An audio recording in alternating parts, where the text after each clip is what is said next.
इस वक्त मैं मौजूद हूँ दिल्ली की राउज एवेन्यू कोर्ट के बाहर और यहाँ पर दिल्ली के मुख्यमंत्री अरविंद केजरीवाल की आज सुनवाई हो रही है, जिसके चलते जो है सुरक्षा के इंतजाम आप देख सकते हैं काफ़ी यहाँ पे पुख्ता कर रखे हैं। दिल्ली पुलिस के लगभग 1000 जवान जो हैं वो यहाँ पे तैनात किए गए हैं।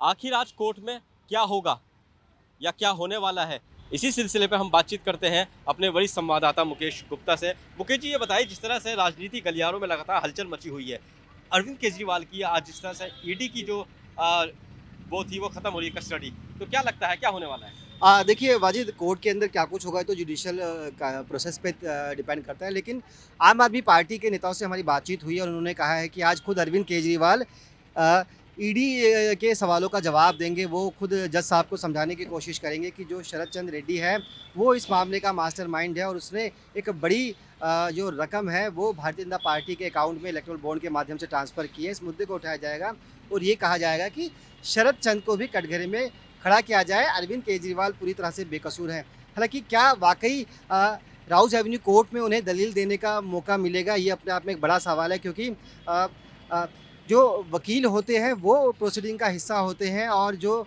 जिन पर आरोप लगे होते हैं उनके लिए एक समय तय किया जाता है। उनकी जब विटनेस होगी, उनके जब बयान होंगे, तो देखना यही है कि क्या आज अरविंद केजरीवाल, जिस तरह की आम आदमी पार्टी की तरफ से खबर दी जा रही है कि एक बड़ा खुलासा आज राउज़ एवेन्यू कोर्ट में करेंगे, तो क्या वाक़ई वो कुछ बोल पाएँगे?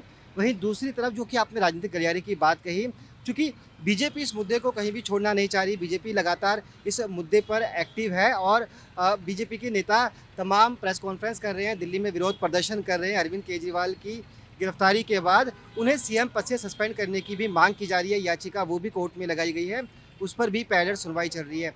तो देखना यही है कि किस तरह की जो प्रोसीडिंग है वो कोर्ट के अंदर होती है। कार्रवाई शुरू हो चुकी है और जो तमाम सुरक्षा के इंतजामात हैं, जैसे कि आपने बताया, बेहद कड़े राउज़ एवेन्यू कोर्ट के बाहर किए गए हैं। अच्छा, दिल्ली के जो एलजी हैं, दिल्ली के एलजी भी साफ तौर पे कह चुके हैं कि जेल के अंदर से सरकार नहीं चल सकती है। अगर आज उन्हें राहत नहीं मिलती है, अगर आज वो ईडी कस्टडी ले लेती है या जेल चले जाते हैं, तो इस्तीफ़ा देना होगा। ये खुद दिल्ली के एलजी कह चुके हैं। देखिए, एलजी चूँकि वो भी एक संवैधानिक पद पर बैठे हुए हैं और मुख्यमंत्री का जो पद है वो भी संवैधानिक है। चूँकि दिल्ली के मामले में, क्योंकि दिल्ली एक एनसीटी है, यहाँ पर कुछ अधिकार सीधा केंद्र सरकार के पास भी होते हैं। चूँकि एलजी ने जो कहा उस पर देखना यही होगा कि क्या वाक़ई मुख्यमंत्री अरविंद केजरीवाल जेल से सरकार नहीं चला पाएँगे।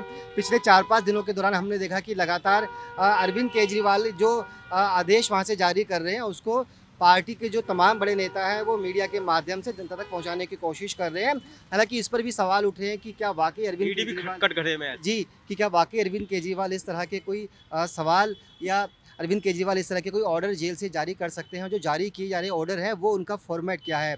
तो एलजी की जो आपने बात कही, चूँकि सारा जो ताना-बाना है वो संवैधानिक दायरे के अंदर है। अगर एलजी महोदय ने कुछ कहा है तो उन्होंने भी संवैधानिक जो जानकार है उनसे इस मामले पर चर्चा की होगी। जो वरिष्ठ नेता हैं, जो कैबिनेट सचिव स्तर के लोग हैं, उनसे इस मुद्दे पर चर्चा की होगी। तो वहीं दूसरी तरफ आम आदमी पार्टी भी, आप समझ सकते हैं कि दिल्ली के अंदर पिछले लंबे समय से रूल कर रही है और उन्होंने भी कहीं न कहीं जो संवैधानिक इसकी बारीकियाँ हैं वो जान ली होगी कि क्या वाक़ई जेल के अंदर या ईडी कस्टडी या ईडी रिमांड के अंदर होने के बाद क्या अरविंद केजरीवाल कोई ऑर्डर जारी कर सकते हैं? क्या वहाँ पर रहते हुए वो एज़ सीएम दिल्ली की सरकार को चला सकते हैं? तो देखना यही है कि किसके दावों में कितना दम है। क्योंकि उससे पहले सबसे बड़ी बात यही है कि आज जो सुनवाई राउज़ एवेन्यू कोर्ट के ठीक हमारे पीछे राउज़ एवेन्यू कोर्ट है, इसके अंदर जो सुनवाई चल रही है, क्या उस सुनवाई के अंदर अरविंद केजरीवाल को कोई राहत मिलती है? उस सुनवाई के अंदर जिस तरह के बयान आज अरविंद केजरीवाल या आम आदमी पार्टी के माध्यम से दावा किया जा रहा है कि वो देंगे, क्या उन्हें मौका मिलता है? ये वाक़ई दिलचस्प होगा। आखिरी सवाल मेरा ये है, अगर दिल्ली के मुख्यमंत्री इस्तीफ़ा दे देते हैं, प्रेशर में आके या कैसे भी करके इस्तीफ़ा दे देते हैं, तो अगला दावेदार कौन होगा? फिर कहीं ऐसा तो नहीं आम आदमी पार्टी में खींचतान शुरू हो जाएगी? नहीं, देखिए, चूँकि ये बड़ा एक दिलचस्प सवाल है कि आप में अरविंद केजरीवाल के बाद कौन होगा? चूँकि अभी अरविंद केजरीवाल के पैरेलल उनकी धर्मपत्नी सुनीता केजरीवाल जी भी लगातार मीडिया में आ रही हैं। वो उनका हेल्थ बुलेटिन भी बता रही है। वो ये उनसे जब मिल के आती हैं तो बाहर मीडिया से चीज़ें शेयर भी कर रही हैं। वो ये भी कह रही है कि अरविंद केजरीवाल दिल्ली के लिए चिंतित हैं। दिल्ली की जो गर्मी आने वाली है, दिल्ली के अंदर वाटर क्राइसिस ना हो, इसके लिए दिल्ली के सीवर सिस्टम को, हेल्थ सिस्टम को लेकर वो चिंतित है। एक बड़ा नाम जो सामने आ रहा है उसमें उनको भी दावेदार बताया जा रहा है। उनके बाद 2 बड़े नेता हैं दिल्ली के अंदर आम आदमी पार्टी के, जो फ्रंट फुट पर बार-बार आम आदमी पार्टी का पक्ष रख रहे हैं, सौरभ भारद्वाज और आतिशी। इनके नाम भी सामने आ रहे हैं। चूँकि अभी दूर की कौड़ी है कि क्या अरविंद केजरीवाल अपने पद से इस्तीफ़ा देंगे या इस्तीफ़ा नहीं देंगे। और उसके बाद क्योंकि जिस तरह से बीजेपी के अंदर बड़े बड़े मिरेकल होते हैं, लोग और मीडिया जिस तरह के नामों पर चर्चा करती है वो नाम नहीं आते और दूसरे नाम सामने आ जाते हैं। क्योंकि दिल्ली के अंदर अभी लीडरशिप का क्राइसिस भी आप कह सकते हैं, तमाम बड़े नेता जेल के अंदर हैं। इनके मनीष सिसोदिया 1 साल से ऊपर हो गया, सत्येंद्र जैन, संजय सिंह और खुद अरविंद केजरीवाल। तो ऐसे में 2 बड़े चेहरे दिल्ली में इनके बचते हैं, वो है सौरभ भारद्वाज और आतिशी।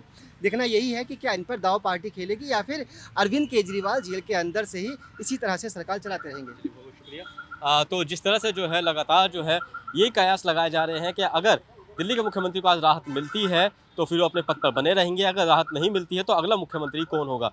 तो जाहिर सी बात है दिल्ली के राउज़ रेवेन्यू कोर्ट के बाहर जो सुरक्षा के इंतजाम जो है काफ़ी पुख्ता जो है यहाँ पे कर रखे हैं। सुनवाई के बाद ही आखिर फैसला हो पाएगा कि आखिर अरविंद केजरीवाल का होगा क्या। दिल्ली से कैमरामैन अनिल सिंह के साथ वाजिद अली, नवोदय टाइम्स।